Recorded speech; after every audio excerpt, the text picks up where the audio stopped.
Hey guys, how's it going? Today we're going to go over words 11 through 15 in your Unit 11 vocab. And then we're going to talk about Chapter 7 of The Outsiders, which is a little bit slower chapter, but it does have some pretty important stuff that happens in the last few pages. So we'll spend a lot of time on that. Today you need to do completing the sentence for Unit 11. Again, be really careful of your spelling on these. Like I said, going forward, I'm going to count them for spelling. There will be a discussion question posted based around the outsiders today as well, so you'll need to be on the lookout for that after the video goes up. All right, so word 11 in Unit 11 is misdemeanor. So you guys have probably heard this word before. It's related to crime. It's different than a felony. A misdemeanor is a minor crime, whereas a felony is a serious crime you'd probably go to prison for. So a misdemeanor would be something like you steal a candy bar from a gas station, or you steal a box of Cokes or something like that, a pack of Coke from a gas station. That's a misdemeanor, versus if you go into the gas station with a gun and rob the cashier and tell him to give you all the money out of the cash register, that's a felony. So minor crime, misdemeanor, it's a noun. Major crime is a felony. So this is the type of crime that you wouldn't go to prison for, okay? Now, this isn't just doing something that you'll get in trouble for. It specifically is a crime. So you wouldn't say, I committed a misdemeanor by slapping my brother. No, that's not a misdemeanor. Not unless you're both adults and your brother decides to press charges. Then it would probably be a misdemeanor. But a misdemeanor is something specifically that you could get in legal trouble for, but it's not going to send you to prison. Okay, so minor crime. Word 12 is mar. So to mar something, this is a verb. It's to mess it up, to damage it, to injure it. So if there's a famous painting on the wall and you take a knife and you go and run a slash down it diagonally, you've marred that painting, you've ruined it, you've damaged it. If you're a girl and you're sitting there trying to do your makeup and somebody runs over and you're trying to put makeup on your face and they grab the brush and they pull it down the side and you got a streak of mascara or something down the side of your cheek, they have marred your face, they've marred your makeup, they've ruined it. You could mar someone's reputation if you start spreading terrible rumors about them. That'd be a figurative usage of it rather than the literal. But it's a pretty simple word. It just means to mess something up, to make it worse, to damage it, whatever usage you want to use, but it is always a verb. Pretty simple word. I'm sorry, I gave misdemeanor as word 11. Apparently I can't read. Word 11 was actually lax. Word 13 was misdemeanor. I don't know what's wrong with me today. But yeah, word 11 is lax. So you guys were probably very confused for a second. Lax sounds like relax. It's basically the same thing. It's just a noun. An adjective. It's relaxed. If you're relaxed, you're lax. Okay. So this isn't like I'm relaxed on this couch right now. That's not what it means. This is like how strict something is. So if your parents are very relaxed with their rules, like they let you kind of do what you want, they trust you a lot, then they are lax. If you have a teacher, probably like me, who's a little more relaxed with the way they run their classroom, you might say that they are lax. They let you have a little more leeway about what you can do and how much you can talk and things like that. If someone is really strict, you wouldn't say they were lax. Okay, so lax is kind of like carefree, relaxed, lets you do what you want a little bit more. This isn't necessarily like lets you run wild, but although it could be. You might say my parents are lax. They don't really care if I go out to the movies 3 nights a week or anything like that, as long as I get my homework done. That would be lax. Okay. All right, so word 14 is mull. So mull is to think about something. It's a verb. So you've probably heard, I'm going to mull it over. Like if you come to me and you say, hey, can I do anything to pull my grade up? I've had a really hard week, blah, blah, blah, blah, blah. I might say, I'll mull it over and get back to you after the weekend. Okay, that means I'm going to sit and think about it, and I'm going to take my time, and I'm going to make a decision based on that. This can also mean to heat something up and like flavor it, like put spices in it. Like you might hear the term mulled wine, which is a type of alcohol that people make by mulling, which is a process people use to make stuff. This is a weird usage that you're not going to see very much. It's usually only in really specific contexts, and you'll see it in like older books. Like if you read books from like the 1800s and stuff, they might talk about like mulled wine or mulling, something like that. Most of the time in our modern usage, you're going to hear it as I'm going to mull it over, like I'm going to think about it. That's pretty much the only way the word's used nowadays. That's the way I would probably use it, but it's a verb either way, whichever way you choose to use it. Word 15 is narrative. So narrative is a word that you have heard from me nonstop. You should know what it means. It's a story. So this is a noun. It can be an adjective. So if I say we're going to read a narrative poem, like that poem, I think it's in your completing the sentence assignment today. It's called, oh gosh, what is it called? It's by that Alfred guy. Anyway, it's The Highwayman. The Highwayman is a narrative poem. It's a poem that tells a story. Narrative in that context is used as an adjective. If I say The Outsiders is a narrative, it means The Outsiders is a story, a long one, but it's a story. So that is a narrative. It's anything that has, a sequence of events like this happens, then this happens, then this happens. That's a narrative. It's a story. If I say the other day I went to Target and blah, blah, blah, blah, blah, blah, blah, that's a narrative. Okay. Doesn't matter how long, doesn't matter how short. It could be a 6-word story like For Sale Baby Shoes Never Worn, or it could be, a 1,200-page novel like War and Peace. Regardless, that's a narrative. Okay. Movies can be narratives. TV shows, video games have narratives a lot of the times. Different forms of art can have them. You can tell a narrative to someone. It's just something that's a story or has a story-like quality to it. All right, those should be pretty simple. Like I said, this is a pretty easy unit for vocab. So we're going to move on to Chapter 7 of The Outsiders. This is a pretty relaxed, kind of slow chapter compared to the past few. It starts off with them leaving the hospital. They find out that Dally's going to be okay. In 2 or 3 days, he'll be out of the hospital, but he's going to be permanently scarred on his arm. He's going to have burns, but he'll get full usage of it back pretty soon. So he gets off pretty decently. Johnny, on the other hand, is in pretty critical condition. They're not sure if he's going to make it or not. And even if he is, he's severely burned. He's probably going to be paralyzed from the waist down, going to be crippled, probably confined to a wheelchair. They said that because of his back injury, he can't even feel all the burns on his legs and things. So it's almost a blessing because it's saving him a lot of pain.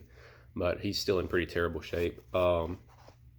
They do interviews of everyone there, all the brothers, all the greasers, and they write up an article in the paper, which Steve shows to Ponyboy, and it says, delinquents turn heroes. 2-Bit makes the comment, you guys were always heroes, they just never noticed it because, the way you look and stuff. He's basically saying that their character is independent of their looks and their status as greasers, which is a pretty sophisticated comment coming from 2-Bit, who's a little bit smarter than he seems, I think. But this newspaper article, it talks about all the boys and their situation. It talks about the thing with the Soches and how Johnny had killed him, but Cherry Valance and Randy Anderson, who we'll talk about at the end of this chapter, both testified that in interviews that it was the Socha's fault. They came looking for a fight. They were drunk, and that Johnny was acting in self-defense. So they're looking at him for manslaughter because he did kill a person, but not murder. And that's assuming he gets out of the hospital. But so Johnny's still in pretty bad shape regardless, but it's looking like if he recovers, it's probably going to be okay. Ponyboy and Soda, they're looking at possibly sending to a boys' home because Ponyboy ran off. They're living at home just with their older brother. Their living conditions probably not the best. They're involved in what looks like gang activity. I guess we could call it gang activity, although they're not the traditional gangs we think of nowadays. They're not driving by shooting people on the street corner, but they do commit some misdemeanors for the most part, occasionally a murder apparently. But they're looking at possibly sticking Ponyboy in a boys' home, taking him away from his brothers, which isn't something he wants. It's obviously what Derry has been afraid of, what Derry has worked to prevent. So that's, it would be a big blow to him if that happened. But this chapter starts off pretty slowly like that. We get a lot about their home life. They eat some of their quirks, like they like their eggs differently. They eat chocolate cake for breakfast. Kind of the way they behave, the fact that they leave the door open, and how Derry is about wanting to give people a place to stay if they're having a bad night or something. So we see that they're pretty good people, but they live kind of strangely. It's kind of odd for us to hear probably about eating chocolate cake for breakfast and leaving your door unlocked all the time and letting whoever come in and out whenever they want.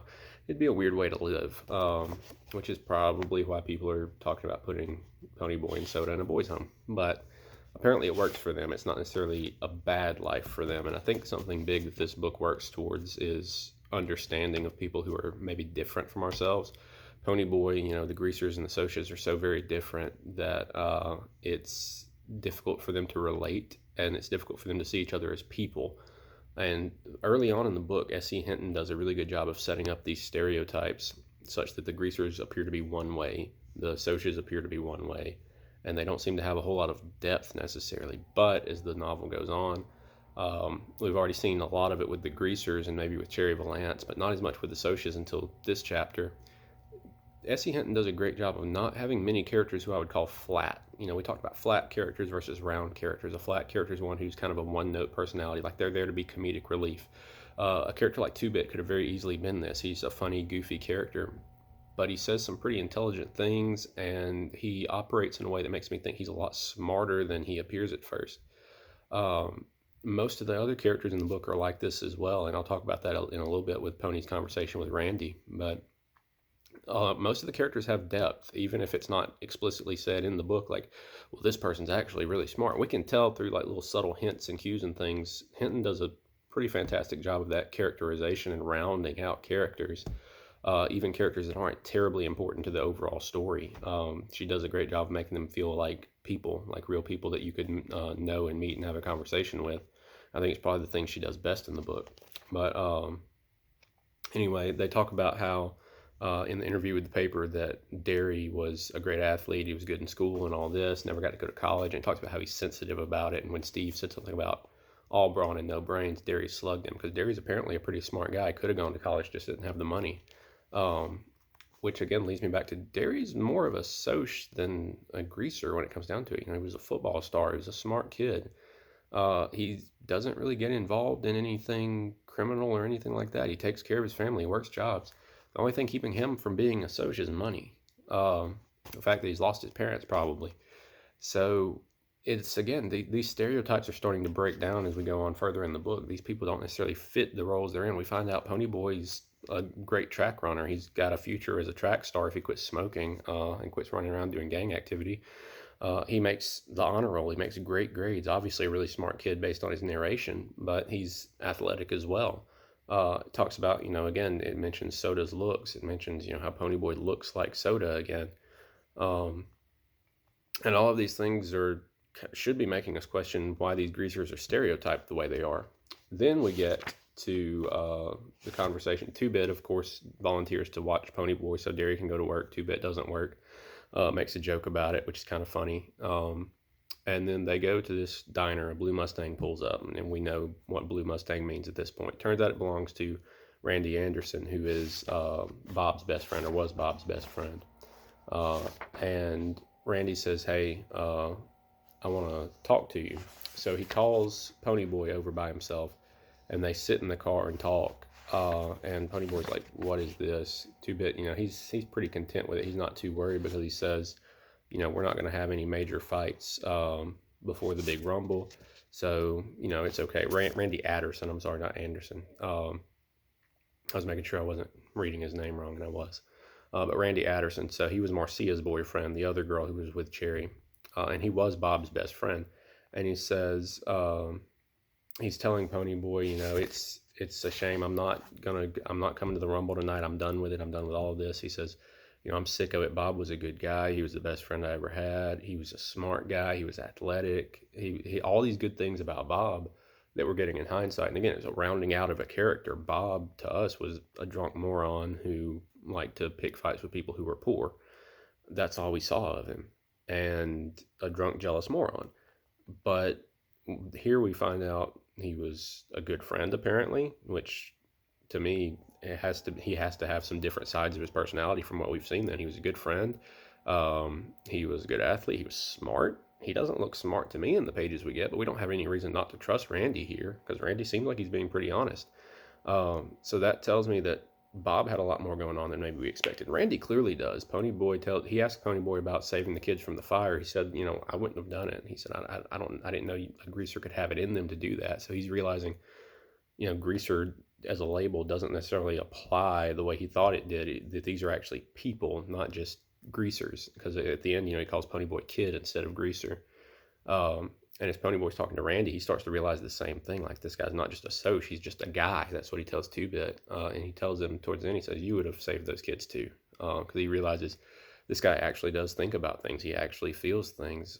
It's not just, like Cherry talked about, the socios are supposed to be cool and tough and not ever feel anything, not ever worry about anything. But they do. And Randy has this really interesting paragraph on page 116 where he talks about the mom having a nervous breakdown, talks about the parents spoiling Bob. And he says, he kept trying to make someone say no, and they never did. That was what he wanted, for somebody to tell him no, to have somebody lay down the law, set the limits, give him something solid to stand on. That's what we all want, really, one time. He's saying that, something that most people realize when they're around kids very much. And yeah, 17, 18 years old, still very much a kid in a lot of ways. I mean, I think I'm still a kid at my age in a lot of ways. You guys probably agree with that. But kids, when you give them too much leeway, yeah, they enjoy it for a bit, but at the end, it leads to that ennui, like I talked about with Cherry Valance, where she talks about, things are tough all over. It's just different. We look for any way to feel something, basically. Randy's saying if somebody said no just one time to this kid, if he got punished just one good time, he'd probably still be alive. That's what he was looking for. He was pushing the limits, trying to get somebody to tell him, no, you can't do this. Like, no, this is not okay. Nobody ever did. So this is S.E. Hinton starting to break down the barriers of Soch and Greaser and all that. So what looked like a book about class warfare, which is still very much is about man versus society, but it's not just about rich versus poor anymore. She starts to humanize the rich, starts to humanize the poor aspect of it, and it starts to be more about people and how they interact within those structures. Randy says, I think it's the people in the middle who have it the best because they're not being stereotyped. They don't have to be part of this us versus them mentality. And Ponyboy, again, while they're talking, he's thinking about what Cherry said about things are rough all over. And Randy tells him at the end, I'm going to take my Mustang, take what money I have, I'm going to go, I'm leaving. And Ponyboy respects him for it, I think, and it's a very interesting conversation. I respect him for it. Again, he was one of the ones who came forward and said that Johnny killed Bob in self-defense. So it's a pretty interesting conversation. And what I want to know as far as the discussion question is, why do you think Randy all of a sudden has this change of heart? I think there are a variety of reasons it could be, and this is going to be another 3 or 4 sentence discussion. Why does Randy suddenly decide to talk to Ponyboy? Why is he so convinced that this isn't worthwhile? Because he tells us, it's just suffering, like it's not going to change anything. And yeah, I think that's part of it. But what made him realize this is what I'm getting at. So what makes Randy realize that none of this is worthwhile? What makes him change his mind and decide to leave it all behind? That's your discussion question for today. Read chapter 8. Make sure you do unit 11, completing the sentence. See you guys.